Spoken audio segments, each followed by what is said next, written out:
What's up, Citizen Zone? I'm Manuel, driving around in my windy-ass van, and this is another episode of the show. Hi, how you doing? Yeah, we're driving again. We're back to that whole driving thing, but yeah, that's just because I forgot to grab something yesterday, so now I gotta drive somewhere and grab it and then drive back. But I figured I would chop it up with you guys because there are some things to be talking about, specifically involving a lot of those QAnons, because Business Insider just dropped, behind a paywall I might add you, a interesting collective of over 200 names of people that are important in some way, shape, or form to the QAnon mystery. And, well, my name shows up on it. That's why I'm wearing this jacket right here. Because, you know, it's got the Punisher on it, but it's the red Punisher because, you know, like, vengeance is mine.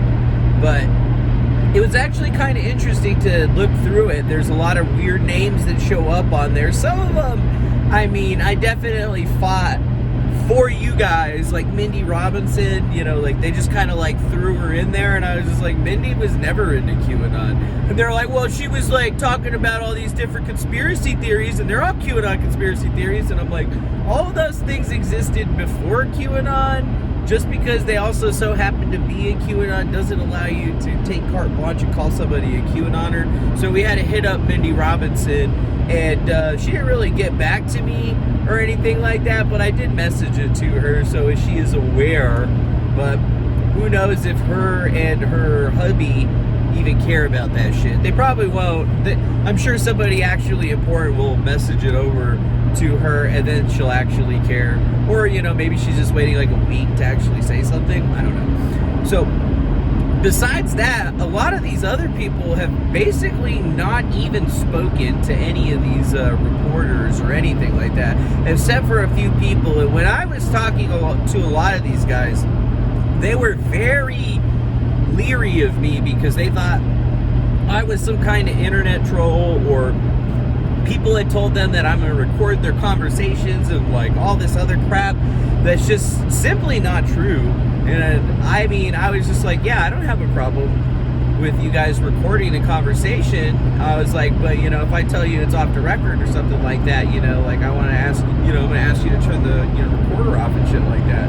Or if I tell you something that I don't want you to put into, you know, the system, you know, please respect my wishes. And I didn't record any of them. I didn't do any of that shit. I mean, you know, I think it's all coming from Thomas because of that one time he called me while I was live streaming, and I was like, you know I'm live streaming. And he was just like, oh, what?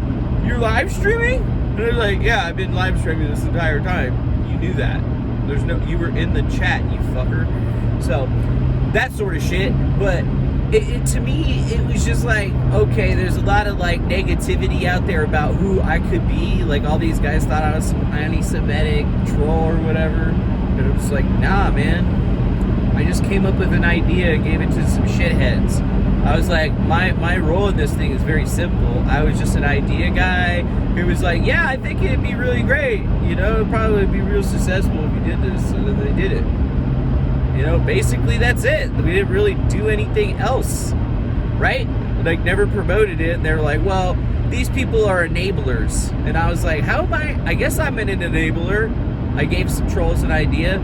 It's like, hey man, wouldn't it be really cool if we could make like a nuclear bomb? Nuclear bomb? Albert Einstein would be like, that's not possible, but I would try. And then Albert Einstein creates a nuclear bomb, and then a bunch of assholes in the military go drop it on somebody, or it was the atom bomb. And then, I mean, who's at fault for that shit? The guy that came up with the idea, the guy that actually made the idea a reality, the guy that built it, or the guy that was flying the plane, the guy that pushed the button to drop it, or, you know, the general that ordered it to drop. You see where I'm going with this, right? Like, you can't. I guess you could consider me an enabler in some way, shape, or form, but I was literally telling everybody, and I was like, right now we're testing the journalists to see if they're actually going to believe it, because nobody in their right mind would do that. What I have done, you know, tell people so straight up and legitimately, yet here we are. I told people straight up and legitimately, and this is what we're seeing. And 100%, it's very clear to me that it's always about perception, right? Like, it's how they perceive you. And that's the thing that you have to be worried about things that you read on the internet about people. And that gets me into the thing is that actions and words say a lot about a character, but so do videos. And one of the reporters that I talked to, John Swain, who I think I got introduced to by Habe Goffman or something like that, that guy, you know, he was one of the more leery ones that, you know, wanted to talk to me, but was super worried that I was going to record his conversation and post it and say it was like an interview. I mean, the Business Insider people, the people from the New York Times, all of them said that shit. And I'm just like, no, I'm not going to do that. I was like, I expect that you're recording this conversation. So I was like, even if you tell me that you're not recording it, you know, I know you're recording it. I was like, but yeah, I don't record these things because, you know, you do. And if I ever want to know what I said, or if I never need to correct, I know you have a recording of it. So now one of the grifters, Tori, she's back. Well, she never went anywhere.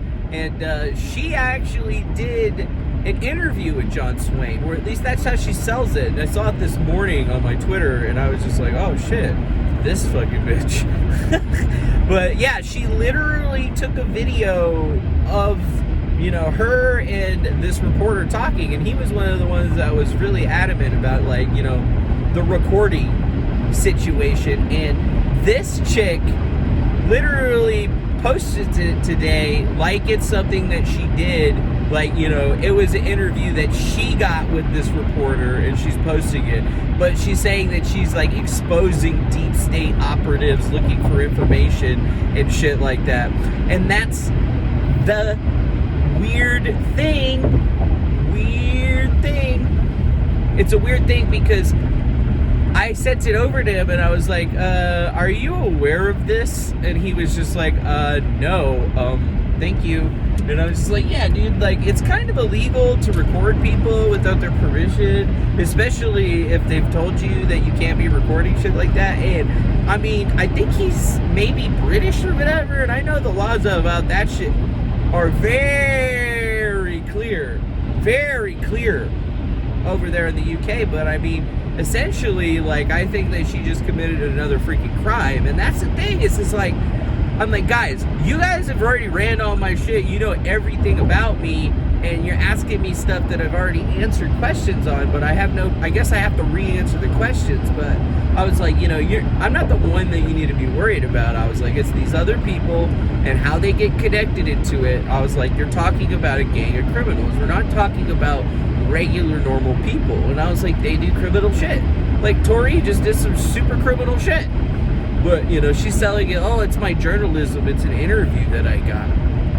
And on top of that, it's all based on two things, is the fact that she didn't end up in the whole, you know, list of major Q people, number one. And number two is that she's always been trying to basically, you know, get herself into the next edge. And specifically what it sounds like they were talking about was the fact that she had done a affidavit with Sidney Powell about a bunch of stuff that under the, you know, perjury or whatever, that if she was lying, she could be in a lot of trouble for. And legitimately, it's just like, what these criminals don't get is that they're playing in the big leagues right now. And we've been trying to smoke out bad reporters for a while. And I've talked to a couple of them that I really dislike the way that they done, you know, they're asked their questions, or, you know, like, they keep asking me the same questions, just like with a little bit of a different thing, or tell me shit matter-of-factly, then I have to correct the whole fact and then post evidence, and then they, like, you know, wait about 20 minutes, and then they say that same incorrect fact again, and I'm like, we already told you,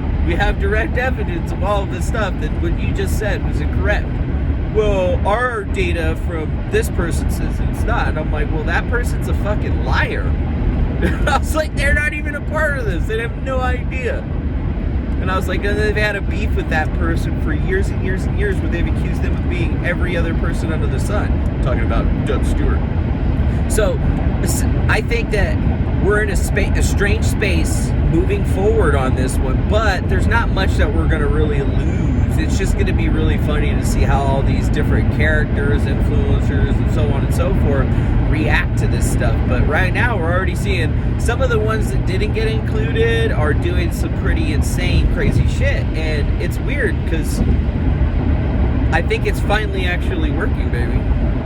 Anyways, you let me know what you think in the comment section below. Hit that like button, subscribe, consider becoming a member, and we'll definitely see you again on the next one. Adios, much love, and bye-bye.